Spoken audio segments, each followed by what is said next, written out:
Good morning, world. I'm a little bit late. Sorry, I was talking with a friend who needed my help on something. So, all right. Happy Wednesday. Welcome to Wednesday's morning mental prep this May 24th. Getting my mood support on, which I desperately need today. How's everyone's week going? Hopefully, well.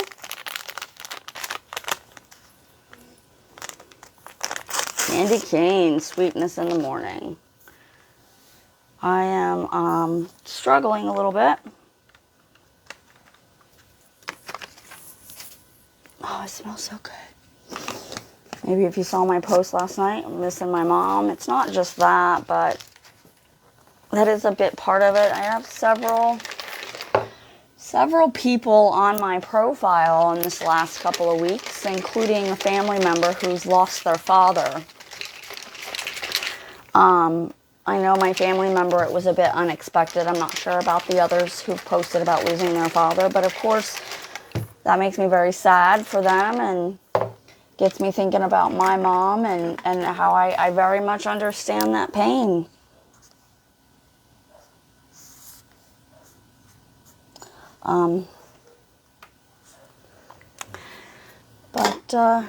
You know, I don't even know. Yeah, so I just am sad. Very, very heavy sadness. I was crying my eyes out last night. There's just a lot of things going on, a lot of things that are kind of, I want to say piled up, but I mean, that's essentially what's happened, is it's just kind of piled up. It's not that I'm not, expressing or talking about anything, so that it's like being, like that piled up, but go on, Aries. All right, let me get on here and set my timer. So my brain's a little scrambled. 10 minutes is ago, because my heart's a little scrambled. Definitely feeling lonely, and missing the closeness of friendships like I had in Ohio. I am building friends here, yes. But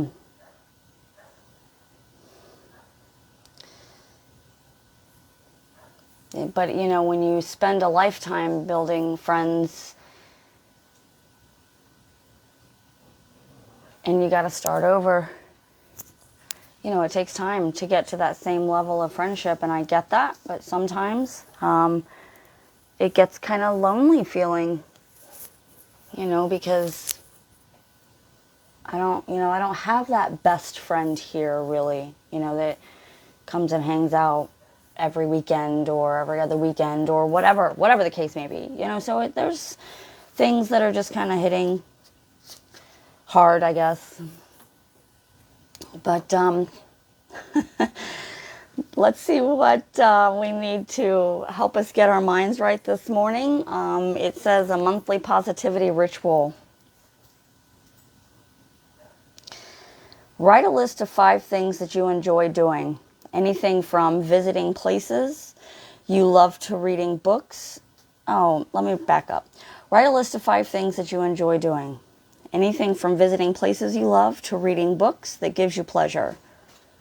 Share the list with someone for accountability and invite them to write their own list. Then, over the next 30 days, schedule time to do each of the items on your list. At the end of the month, share your experience with someone and then write the next month's list. Repeat monthly. Enjoy living a life filled with intentional moments. So I kind of do this already. Maybe not in a moment where I just sit down and, okay, this is what I want to do for the month, in the way that I do really. I plan my calendar for the month. If I have a no plans weekend, which means I'm not planning anything because I'm done peopling and I'm done driving and I'm done whatever and I just need to be local and whatever I want to do at home for the weekend, I plan those even. Going and seeking and volunteering, with my Jeep sister at her, equestrian rescue. Right now, I'm going Sunday is the plan. I know it's a holiday weekend, so that might change. And then once I'm back from Ohio, I want to do that one day every weekend. Some weekends, both days. It'll just depend. But I'll be there at least one day every weekend. That is very fulfilling to me. I can't wait to go be near the horses again. It's very fulfilling to me, and I want to learn so much. So, and I read. I don't read. I listen to books on Audible. I do that almost every day. So what I want to start adding, and I did start this year a little bit, it's on my vision board, is just getting back out in nature by myself and with my dogs, taking them for walks on the trails, spending some time in the park with them, stuff like that. So it makes a difference. It makes a difference. And when you start doing things, being at home and lounging around the house and all of that is great. And that's why I plan those days. That is one of many reasons why I plan those days or create a no plans weekend. This weekend coming up was supposed to be that. Things changed because appointments got switched around and I kind of didn't have a choice. So, the first weekend in June will be my no plans weekend, and then the next weekend I'll be in Ohio. So, and so I'll probably do a no plans the following weekend after that, just to, reassess everything and start planning for the summer. But it's important to get out there and do things and live life, but it's important to get out there and do the things that you want to do and dream about doing and think that you never could. Working with horses is something that is one of those things that I didn't even know I dreamed about doing, really, because I was in such survival mode that I didn't think about what I really wanted to do. I was just always thinking about what I needed to do. What do I need to do? So, but because I'm such an empath and because I feel the energy around me of all things, and take that in to some degree, I have to have that downtime. So when you're planning all the things, be sure to throw a no plans weekend in there so that you can recharge. Because otherwise you'll burn out and wear yourself down and get into, for me, a depressive state. Anymore, it's only a couple of days, but there were times before that it would get into a week, 2 weeks, where I just would get up, go to work, come home. Get up, go to work, come home. That's it. That's it. I did nothing more than going through the motions of just being alive. Sometimes I get to feeling like that. My business and my live and sharing with you guys on Facebook helps to keep me from feeling like I'm just getting up and going through the motions every day. What am I doing with my life? I can't just sit around and be home all the time and,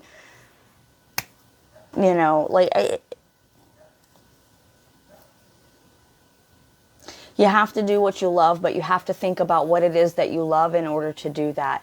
And even though you're afraid of doing it, and some days it feels like it's stupid and it's worthless and it doesn't matter and you're not getting anywhere and you're not making any differences, you have to remember that somebody's watching. Even if you don't see it, somebody's watching. And if nothing else, your children are watching. Right? That should be the number one. So keep going. Let's see what the law of attraction is going to tell us. Oh, we'll go with this. Recognize the social emotions. Any emotion can affect the way you make decisions. Another group of emotions known as social emotions include pride, jealousy, guilt, and embarrassment. Negative emotions such as anger or fear, along with any self-defeating thoughts, can keep you from taking advantage of opportunities when they show up in your life. Negative emotions such as anger or fear, along with any self-defeating thoughts, can keep you from taking advantage of opportunities when they show up in your life. Psychiatrists say that anger turned inward, internalized, good morning, Michael, can become depression, and that emotion can surely paralyze the decision-making process. Sharpening your understanding of social emotions and when you feel them can be a powerful tool in your box of attraction and manifestation aids. Oh my, it's so appropriate. I mean, this is kind of just what I was saying. It doesn't matter how you feel. All those things, once you decide what you love and you start doing what you love, whatever that is, all those other things that come up behind it and say, don't do this. Once you understand that it's your brain's fight or flight response and there's nothing really to, flee, you're not trying to save your life. You're trying to enhance it, right? You're trying to make it better. So you do that by getting experience in whatever, everything. Go experience the world, right? I'm going to stop. I'm sure my timer is going to be going off. Oh, 1 minute, 11 seconds. 1:11. So I'm going to go do my affirmations. My Brutus. What are you doing, handsome? You watching the birds and the squirrels? They don't really want to be out there because then they're hounded at the door. Once I'm off here, that'll be different. They'll want to go out. But so that's what I got for you. I'm going to go and finish my morning mental prep, my affirmations, my gratitudes, and my 10-minute writing dump. And what are you grateful for? What are you grateful for? I am so grateful for the understanding that the way that I feel last night and today, very heavy and very much in tears, is not a forever thing. I'm so grateful that I understand it is not my end-all be-all. I'm so grateful that even though in the moment I'm really feeling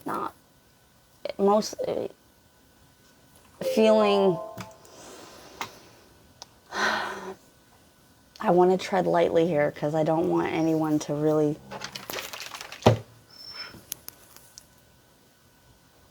feel like quitting.